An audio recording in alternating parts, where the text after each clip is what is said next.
Donc, on va commenter ensemble la correction des 4 exercices qui étaient à faire sur l'activité sur l'électricité. Donc, dans l'exercice 1, en fait, vous aviez le schéma suivant. Et en fait, ce schéma, ça revient exactement à faire ce schéma-là. Vous n'avez peut-être pas l'habitude de voir en fait un circuit en dérivation présenté sous cette forme-là. Ça revient exactement à faire en fait ce schéma-là, hein. Si on regarde, on a bien le courant I ici qui arrive. Il va se séparer en I1 pour rentrer dans R1 et en I2 pour rentrer dans R2. Ben, c'est ce qui se passe ici. I, il arrive, sépare ici en I1 pour rentrer dans R1 et ici en I2 pour rentrer dans R2. Donc on nous demandait de compléter le tableau suivant. Pour compléter ce tableau-là, il nous faut utiliser la loi des nœuds. Alors la loi des nœuds, on va l'utiliser au niveau du nœud A, hein, ça paraît être le plus simple. Je l'ai appelé A parce que bon, il fallait bien y donner un nom, hein. Donc la loi des nœuds, ça nous dit que la somme des intensités entrant dans un nœud est égale à la somme des intensités sortant du nœud. Ici, en intensité qui rentre dans le nœud, on a I. Donc I est égale à la somme des deux intensités qui sortent du nœud, qui repartent de A. Et donc c'est est égal à I1 plus I2. Alors si on bouge un peu ça, on tourne un peu ça, on peut trouver I1 égal à I moins I2, ou encore I2 égal à I moins I1. Et alors c'est en appliquant ces formules-là qu'on arrive à compléter le tableau ici. Donc pour le premier cas ici, on nous demandait de trouver I, donc on va utiliser cette première formule. Donc I est égal à I1 plus I2, on fait l'un plus l'autre, et on trouve 5 volts, 5 ampères. Maintenant pour le cas numéro 2, on nous demandait I2. Et donc pour trouver I2, il nous faut faire bien I moins I1, et donc avec les conversions qui vont bien, on finit par trouver 130 milliampères. Pour le cas numéro 3 maintenant. Pour le cas numéro 3, on cherchait... Pardon, oui, le cas numéro 3, on cherchait I1. Il nous faut donc faire I moins I2, ce qui nous donne 0,17 ampères.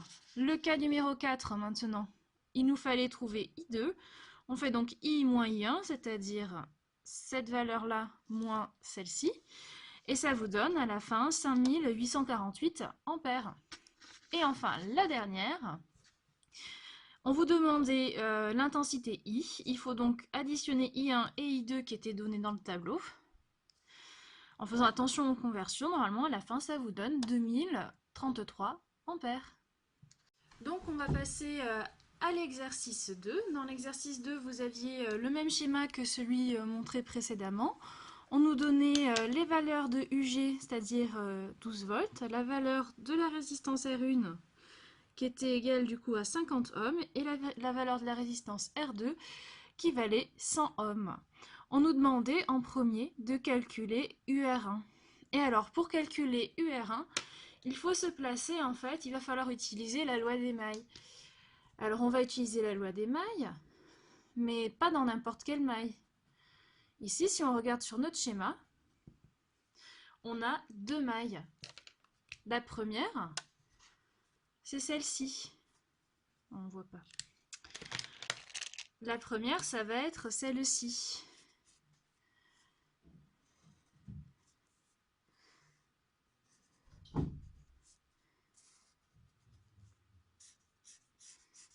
Ça, c'est la maille numéro 1. On a une première boucle. Donc, on va utiliser la loi des mailles dans notre boucle jaune. Celle dans laquelle, en fait, on a UR1. Et donc, pour pouvoir utiliser notre loi des mailles, il nous faut fixer un sens de rotation. On va le prendre, pourquoi pas, identique au sens de circulation de l'intensité du courant. Donc, dans ce sens-là. Donc, si notre flèche, elle est dans ce sens-là, on remarque que UG, il est dans le même sens que ma flèche orange. Je vais pouvoir le compter en positif. On va avoir du coup plus UG. Ensuite, on continue notre trajet, hop, on arrive sur UR1. Et comme UR1 il est dans le sens inverse de la flèche, on le comptera en négatif. Donc ça sera plus UG moins UR1, qui est censé être égal du coup à 0 d'après la loi des mailles. On se retrouve donc à pouvoir écrire que UR1 égale à UG égale à 12 volts. Maintenant, on va regarder pour UR2.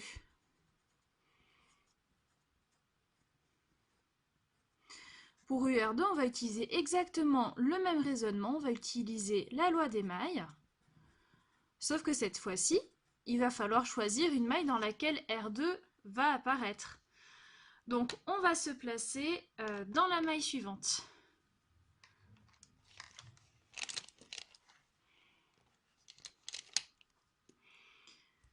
Dans cette maille-là.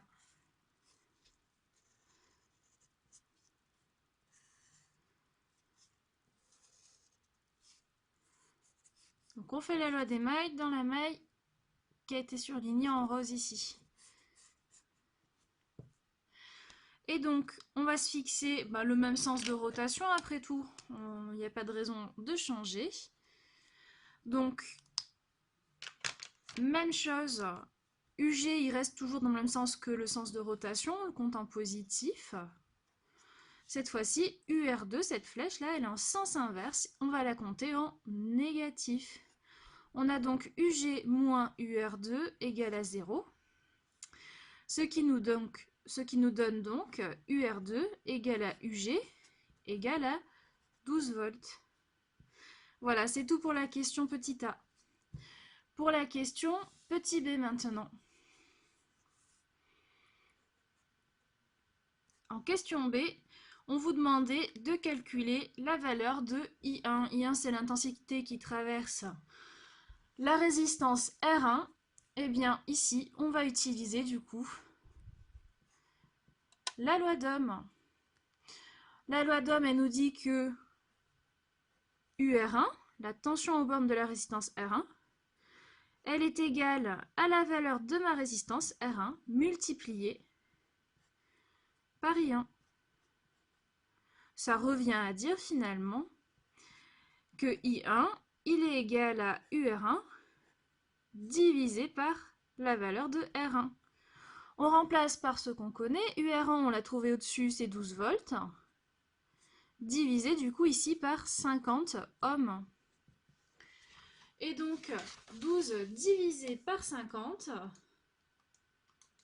ça nous donne 0,24. I1 vaut 0,24 ampères. Maintenant, on va passer à I2. Le raisonnement est exactement le même. On utilise la loi d'Ohm.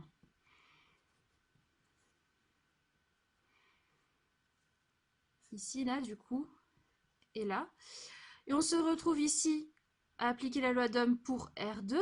On a donc U R2 qui sera égal à R2 fois I2 cette fois-ci.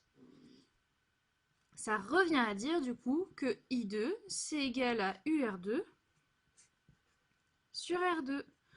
On se retrouve donc avec 12 volts, c'est ce qu'on a trouvé ici, divisé cette fois-ci par 100 ohms. Ce qui nous donne donc 0,12 ampères. Il fallait ensuite en déduire la valeur de I, l'intensité ici, globale, fournie par votre générateur. Donc on cherche I. Pour trouver I, ici, on va utiliser la loi des nœuds. C'est la même loi qu'on a utilisée finalement dans l'exercice précédent. Donc la loi des nœuds ici, on va dire à ce point-là, à ce nœud-là qu'on va appeler en A, elle nous dit que la somme des intensités entrantes dans le nœud est égale à la somme des intensités sortantes. Alors qu'est-ce qui rentre dans le nœud? On a I qui arrive dans le nœud. Et ensuite on a I1 et I2 qui sortent du nœud, qui partent du nœud.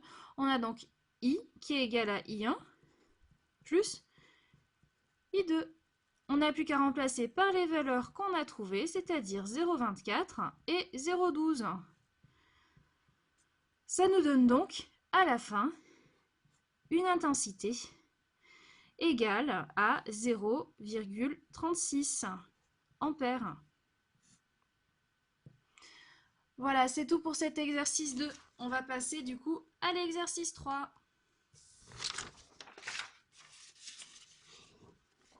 Pour l'exercice 3, En question 1, on vous demandait de flécher les intensités, les tensions aux bornes des résistances. Alors nous, on sait que quand on a un générateur, sa tension, elle est tout le temps fléchée dans le même sens que le courant. Hein, c'est le cas ici. On voit bien que le courant, l'intensité du courant, cette flèche-là et celle-ci sont dans le même sens. On est en convention générateur. Maintenant, on va passer au niveau des résistances. Les résistances, ce sont des récepteurs. Et alors, ces récepteurs, pour être en convention récepteur, il faut que la flèche correspondant à la tension soit en sens inverse de la flèche de l'intensité. On se retrouve donc avec UR3 fléché comme ceci, UR2 fléché comme cela, et UR1 fléché comme ça. Maintenant, on va passer à la question B. Pour la question B, il vous fallait utiliser la loi d'émail. Alors, pour utiliser la loi d'émail, il faut se fixer un sens de rotation. En général, on prend le même sens que le sens de l'intensité du courant, c'est-à-dire ce sens-ci. Donc, on se fixe un sens de rotation. Et alors, UG, il est dans le même sens que ma flèche orange. Je peux le compter en positif. Ensuite, j'arrive sur UR3. Lui, il est dans le sens inverse. Il sera compté négatif. UR2, il est en sens inverse, compté négatif. UR1, en sens inverse, compté négatif. Et d'après la loi d'émail, la somme de tout ça, la somme algébrique de tout ça, ça vaut 0. Et donc, en fait, ça revient à écrire UG égale à UR1 plus UR2 plus UR3. Ou encore UR3 égale à UG moins UR1 moins UR2. Ou finalement, UR2 égale à UG moins UR1 moins UR2. On avait le tableau à compléter. Donc, pour le premier cas ici, on cherchait UG. Et donc, on a utilisé la formule qui était donnée ici, UG égale à UR1 plus UR2 plus UR3. On fait l'addition de tout ça et on trouve 41 volts. Pour le deuxième cas, cette fois-ci, on cherche UR3. Eh bien, on fait UG moins U1 moins U2. Et ça nous donne 930 volts. Pour le troisième cas, on cherchait UR2. UR2, c'est égal à UG moins UR1 moins UR3. Et on trouve 50 volts. Et en dernier, on cherchait UR3. UR3 qui vaut du coup UG moins UR1 moins UR2. Ce qui nous donne à la fin 0,20 millivolts. Voilà, c'est tout pour cet exercice 3. Nous allons passer à l'exercice numéro 4. Pour l'exercice numéro 4, on avait le schéma suivant.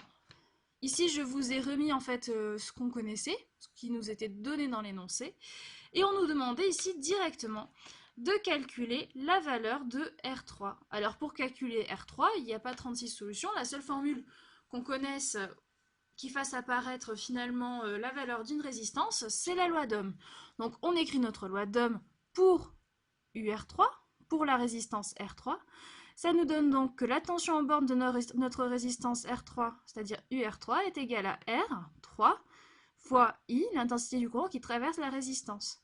Ça revient à dire finalement que R3 c'est égal à UR3 sur I. On a un petit souci. Nous, on connaît I, mais on ne connaît pas UR3. Il nous faut trouver UR3. Comment on peut faire pour trouver UR3? Eh bien, on va utiliser la loi d'émail. Et alors, on va se fixer un sens de rotation. Ici, je le fixe dans le même sens que l'intensité I. Et donc, on peut écrire notre loi d'émail. On voit que UG, il est dans le même sens que ma flèche. Je vais le compter ici en positif. Ensuite, j'arrive sur UR3 qui est en sens inverse. Ça fait moins UR3. UR2 en sens inverse, moins UR2. UR1 qui est lui aussi en sens inverse de la flèche, moins UR1. Tout ça, ça vaut 0. Et donc, ça revient à dire que UR3, c'est égal à UG, moins UR1, moins UR2. Hein, j'ai juste isolé ici UR3, j'ai fait passer de ce côté-là. Bah, nous, là-dedans, qu'est-ce qu'on connaît? On connaît UG qui vaut 10 volts, ça on nous le donne dans l'énoncé.